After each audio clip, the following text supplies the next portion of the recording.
നമുക്ക് വളരെ വിചിത്രമായ മറ്റൊരു കേസിലോട്ട് പോവാം.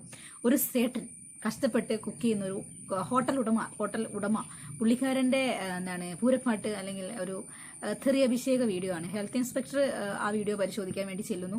കട വൃത്തിയില്ല, പാത്രം വൃത്തിയില്ല എന്നൊക്കെ പറയുന്നു. ചേച്ചിക്ക് വയറ് നിറയെ വേറെ ഏതാണ്ടൊക്കെയോ അദ്ദേഹം ഉരുട്ടി കുഴച്ച് കൊടുക്കുന്നു. അതിൻ്റെ ഇടയ്ക്ക് ഇദ്ദേഹം വളരെ ചെലവ് ചുരുക്കി കച്ചവടം നടത്തുന്ന ഒരു വ്യക്തിയാണ്. പാത്രങ്ങളൊക്കെ മാസം മാറ്റാന്ന് പറഞ്ഞു കഴിഞ്ഞാൽ ഇവർ വരുമാനത്തിന് വേണ്ടി തുടങ്ങി വെച്ച ഹോട്ടലല്ലേ. അപ്പോൾ ഇവർക്ക് മാസം വരുമാനത്തിന് പുറമെ അല്ലെങ്കിൽ കിട്ടുന്ന വരുമാനത്തിന് പാത്രം വാങ്ങുക, അങ്ങനെ വാങ്ങുക എന്ന് പറഞ്ഞു കഴിഞ്ഞാൽ മുതലാവണ കാര്യമാണോ? ഹോട്ടലിൽ ഉപയോഗിക്കുന്ന പാത്രമല്ലേ. അതുകൊണ്ട് ചെലവ് ചുരുക്കാൻ വേണ്ടി ചേട്ടൻ പഴംപൊരിയിൽ പഴം പോലും ഇടാറില്ല എന്നുള്ളതാണ് ഹെൽത്ത് ഇൻസ്പെക്ടറോട് പറഞ്ഞിട്ടുള്ളത്. നമുക്ക് വിചിത്രമായ ചേട്ടന്റെ വർത്തമാനം ഒന്ന് കേട്ടാലോ?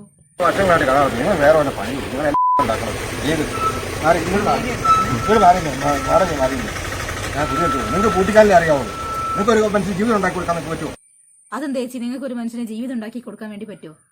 ചേച്ചി കെട്ടിയിട്ടില്ലെങ്കിൽ ഒരു വിവാഹമൊക്കെ കഴിക്കണം, എന്നിട്ട് ഒരു പുരുഷനൊരു ജീവിതമൊക്കെ കൊടുക്കണം. അല്ലെങ്കിൽ ജീവിതം കൊടുത്തിട്ടുണ്ട് എന്നുണ്ടെങ്കിൽ ചേച്ചി പറയണം ഞാൻ മാരീഡ് ആണ് എന്ന് അദ്ദേഹത്തോട് പറയണമായിരുന്നു.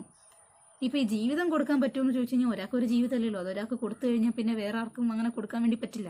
അങ്ങനെ കൊടുക്കാൻ പോയാൽ അതിൻ്റെ പേര് അവിഹിതം എന്നാവും. കേട്ടോ, ചേട്ടനെ കുറിച്ച് വലിയ ധാരണയില്ലാന്ന് തോന്നുന്നുണ്ട്.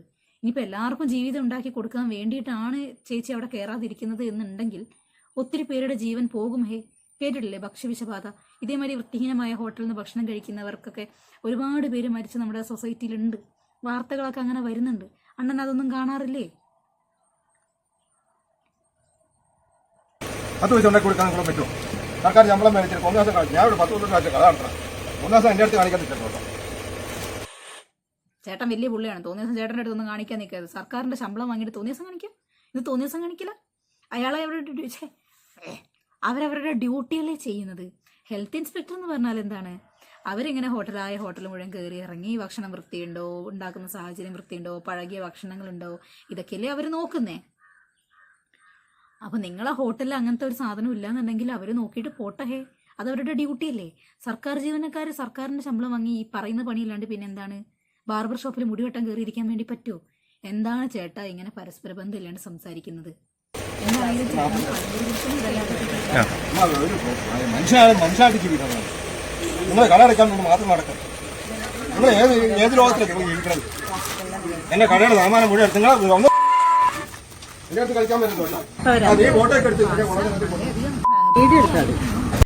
ഭക്ഷണത്തിന്റെ കൂടെ ഇടയ്ക്ക് ഇതും കൂടെ വിളമ്പിയ ആളുകളുടെ വയറ് പെട്ടെന്ന് നിറയും. 2 കയ്യിൽ ചോറൊന്നും എക്സ്ട്രാ കൊടുക്കേണ്ടി വരില്ല. എന്താണല്ലേ, ഒരു സ്ത്രീ മാന്യമായി അവരുടെ ജോലി ചെയ്യുന്ന സമയത്ത് അതിന് തടസ്സം ഉണ്ടാക്കാണ്ട് അവരെ ജോലിയാ ചെയ്ത് പൊക്കോട്ടെ എന്ന് കരുതി അവിടെ നിൽക്കല്ലാണ്ട് ആ കയറി വന്നിട്ട് നിൽക്കുന്ന ഹെൽത്ത് ഇൻസ്പെക്ടർ പൂരപ്പാട്ടും പൂരം തെറി അനാവശ്യങ്ങളും വിളിച്ചു പറഞ്ഞു കൊടുക്കുക. അവർ ശരിയായ രീതിയിൽ അവരുടെ ഡ്യൂട്ടിയാണ് ചെയ്യുന്നത്. സർക്കാർ ശമ്പളം വാങ്ങുന്നതന്നെ അതിനുള്ള ഡ്യൂട്ടി അവർ ചെയ്യണം. ഹോട്ടൽ മുഴുവൻ കയറി ഇറങ്ങണം. അതിൻ്റെതായ രീതിയിൽ അത് വൃത്തിയുണ്ടോ, ആൾക്കാർക്ക് കൊടുക്കുന്ന ഫുഡ് പഴയതാണോ നോക്കണം. നിങ്ങളെ ഹോട്ടലിൽ കൊടുക്കുന്ന ഫുഡ് പഴയതല്ല നിങ്ങൾ പറയുന്നുണ്ട്. നാളെ നിങ്ങൾ കയറി ചെല്ലുന്ന ഹോട്ടലിൽ വൃത്തിഹീനമായ സാഹചര്യത്തിൽ നിങ്ങൾക്ക് ഫുഡ് തന്നു കഴിഞ്ഞാൽ നിങ്ങളത് ചോദ്യം ചെയ്യുമോ? അപ്പോൾ ഇത് സാധാരണക്കാരായ ജനങ്ങളുടെ ആവശ്യമാണ്. കഴിക്കുന്ന ഹോട്ടലും നമ്മൾ ഭക്ഷണം വാങ്ങി തിന്നുന്ന സ്ഥലങ്ങളും പരിസരവും ഭക്ഷണ പാത്രങ്ങളും ആഹാരങ്ങളും നല്ലതാണോ എന്ന് ചെക്ക് ചെയ്യണം. അത് ചെക്ക് ചെയ്താലേ ആൾക്കാർക്ക് ആരോഗ്യപരമായ ഫുഡുകൾ കൊടുക്കുള്ളൂ. അതല്ല ഇങ്ങനെ കയറി ഇറങ്ങുന്നില്ല, ചെക്ക് ചെയ്യുന്നില്ല എന്നുണ്ടെങ്കിൽ നിങ്ങളൊക്കെ പല വിളവത്തരം ചെയ്യും. ചിലപ്പോൾ ഇന്നുണ്ടാക്കുന്ന കറി നാളെ മറ്റന്നാളും ഫ്രിഡ്ജിൽ വെച്ച് ചൂടാക്കി ഫ്രീസറിൽ വെച്ച് കട്ടയാക്കി ചൂടാക്കിയൊക്കെ കൊടുക്കും. അത് ആളുകളുടെ ശരീരത്തിന് ബാധിക്കും. ഫുഡ് പോയ്സൺ വരും, ആളുകൾ മരിച്ചു പോകും. എന്തോരം പേര് ഇതേമാതിരി പഴകിയ ആഹാരം കഴിച്ച് മരിച്ചിരിക്കുന്നു. അപ്പോൾ നിങ്ങൾ അവരെ ഡ്യൂട്ടി ചെയ്യാൻ അനുവദിക്കാതെ ഡ്യൂട്ടി തടസ്സപ്പെടുത്തിയാൽ നിങ്ങൾക്കെതിരെയാണ് കേസ് വരിക. അല്ലെങ്കിൽ ആ സ്ത്രീൻ്റെ പേഷ്യൻസ് സമ്മതിച്ചിട്ടോ ഞാനെങ്ങാനും ആണെങ്കിൽ അവിടെയുള്ള പഴംപൊരി മുഴുവൻ അയാളുടെ വായിക്കാത്ത പരിപ്പടിയെല്ലാം കൂടെ അയാളുടെ വായിക്കാത്ത കുത്തി കയറ്റിയാണ്. അത്രയും മാന്യമായ രീതിയിൽ ആ സ്ത്രീ അവിടെ നിന്നിട്ടുണ്ട്. തിരിച്ചൊന്നും പറയാതെ നിന്നിട്ടുണ്ടെങ്കിൽ പുള്ളിക്കാരിക്ക് ഭയങ്കര പേഷ്യൻസ് ഉണ്ട്, നല്ല ക്ഷമയുള്ള കൂട്ടത്തിലാണ്, വളരെ നല്ല സംസ്കാരബോധമുള്ളൊരു സ്ത്രീയും കൂടിയാണെന്ന് പറയാം. കൂടെ ഉണ്ടായിരുന്ന വ്യക്തികളും അതേമാതിരി തന്നെ അവർ വന്നു ഡ്യൂട്ടി അയാൾ തടസ്സപ്പെടുത്തുന്നുണ്ട്. അത് വേണ്ട രീതിയിൽ നിയമപരമായ രീതിയിൽ തന്നെ വീഡിയോസും കാര്യങ്ങളൊക്കെ ചിത്രീകരിക്കുന്നു. അവരവരുടെ ജോലി തീർത്ത് പോകുന്നു. അവർ കാണിച്ച പാത്രങ്ങളൊക്കെ നിങ്ങൾ ശ്രദ്ധിച്ചു കാണും. ഒരു പാത്രം ഹോട്ടൽ ഉപയോഗിക്കുന്നതാണെങ്കിലും വൃത്തി തേച്ച് കഴുകി കഴിഞ്ഞാൽ തീരുന്ന പ്രശ്നമേ ഉള്ളൂ. ഇനിയിപ്പോൾ അതല്ല എന്നുണ്ടെങ്കിൽ തന്നെ ചില പാത്രങ്ങളൊക്കെ ക്ലാവ് പിടിക്കും. നമ്മൾ വീട്ടിൽ ഉപയോഗിക്കുന്ന മാതിരിയല്ല വേറൊരു സ്ഥാപനങ്ങൾ ഉപയോഗിക്കുക. അവിടെ പല ജീവിത ചുറ്റുപാടിന്ന് വരുന്ന ആൾക്കാരുണ്ട്, പല സാഹചര്യങ്ങളിൽ നിന്ന്. അവർക്ക് ചിലപ്പം നിങ്ങളുടെ ഹോട്ടലിൽ എല്ലാ സാഹചര്യങ്ങളായിട്ട് പൊരുത്തപ്പെട്ടു പോകാൻ സാധിച്ചു എന്നൊന്നും വരില്ല. അപ്പോൾ വരുന്ന കസ്റ്റമേഴ്സിൻ്റെ ഇഷ്ടത്തിനനുസരിച്ച് നിങ്ങളുടെ ഹോട്ടലിലെ സാധനങ്ങളും മാറ്റാണ് വേണ്ടത്. ഇത് അക്ഷം ചൊറിഞ്ഞ് വയറും ചൊറിഞ്ഞ് തലയും ചൊറിഞ്ഞ് കുറച്ച് മാവിൽ കയ്യും മുക്കിയിട്ട് പൊരിച്ചിട്ട് തിന്നോന്ന് പറഞ്ഞാൽ തിന്നു ആരെങ്കിലും? ആലോചിക്കാൻ തന്നെ വയ്യ. എന്താണെങ്കിലും ചേട്ടൻ്റെ ഹോട്ടൽ പണിയൊക്കെ മിക്കവാറും സർക്കാർ പൂട്ടും. കാരണം അങ്ങനെയുള്ള വാക്കുകളാണ് ഉപയോഗിച്ചിട്ടുള്ളത്. നീ ഫോട്ടോ ഒക്കെ എടുത്ത് മറ്റേ കുളത്തിനകത്ത് കൊണ്ടുപോകും. വേസ്റ്റ് ഇടുന്ന പാത്രമാണെങ്കിൽ പോലും ഞങ്ങളൊക്കെ വീടുകളിൽ തേച്ച് കഴുകി വെക്കും. ഈ അഴുക്ക് പിടിച്ച പാത്രമാണ് ഇവിടെ ഇരിക്കുന്നത്. ഈ പാത്രം ഇട്ടുണ്ടോ ഒന്ന് കഴുകിയാൽ പോകുന്ന അഴുക്കേ ഉള്ളൂ. അത് ശരി, ഒന്ന് കഴുകിയാൽ പോകുന്ന വൃത്തികേടേ ഉള്ളൂ. അതുപോലും വൃത്തിയിൽ കഴുകി കൊണ്ട് നടക്കാൻ പറ്റുന്നില്ല എന്നുണ്ടെങ്കിൽ കളഞ്ഞിട്ട് പോടോ. താ ഹോട്ടലൊന്നും നടത്തണ്ട, കളഞ്ഞിട്ട് പോട്. ഇതെന്താണിത്? എണ്ണ പിടിച്ച പാത്രം നല്ല വൃത്തിയിൽ കരിയും സോപ്പും എല്ലാം കൂടി ഇട്ട് അങ്ങോട്ട് മിക്സ് ചെയ്ത് തേച്ചെടുത്ത് കഴിഞ്ഞാൽ അതിൻ്റെ ഒത്തിരി ഭാഗം പോകും. എല്ലാ സാധനവും അതേമാതിരി തന്നെ പോയി. ഇച്ചിരി വെള്ളം പറഞ്ഞിട്ട് കുറച്ച് നേരം അമർത്തി തേച്ച് എഴുകെ എന്തെങ്കിലുമൊക്കെ ചെയ്ത് കഴിഞ്ഞാൽ തീരുന്ന വിഷയങ്ങളേ ഉള്ളൂ. അതുപോലും അംഗീകരിക്കാണ്ട് ചെയ്ത് ശരിയാക്കാമെന്ന് അംഗീകരിച്ചു കൊടുക്കാണ്ട് ജോലി എടുക്കാൻ പോകുന്ന ആൾക്കാരുടെ നെഞ്ഞത്തോട്ട് കയറുക.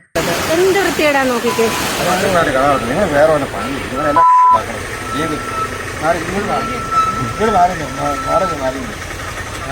നിങ്ങൾക്ക് പൂട്ടിക്കാലിൽ അറിയാവുള്ളൂ. നിങ്ങൾക്ക് ഒരു മനുഷ്യൻ ജീവിതം ഉണ്ടാക്കി കൊടുക്കാൻ നമുക്ക് പറ്റുമോ? 10 പൈസ ഉണ്ടാക്കി കൊടുക്കാൻ നിങ്ങളെ പറ്റുമോ? സർക്കാർ ശമ്പളം മേടിച്ചിട്ട് 1 മാസം കാണിച്ചു. ഞാൻ ഇവിടെ 10 കൊല്ലം കഥ നടത്തണം. 1 മാസം എൻ്റെ അടുത്ത് കാണിക്കാൻ പറ്റുമോ?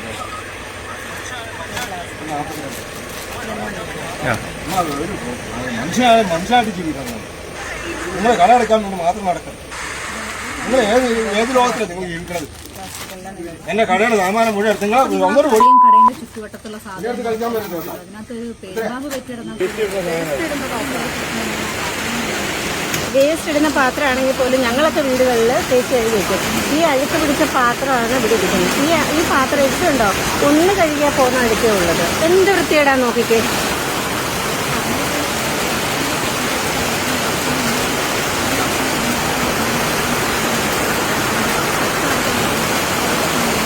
മനുഷ്യന് കൊടുക്കാൻ തന്നെയല്ലേ ചേട്ടാ ഇതൊക്കെ ഉണ്ടാക്കുന്നത്?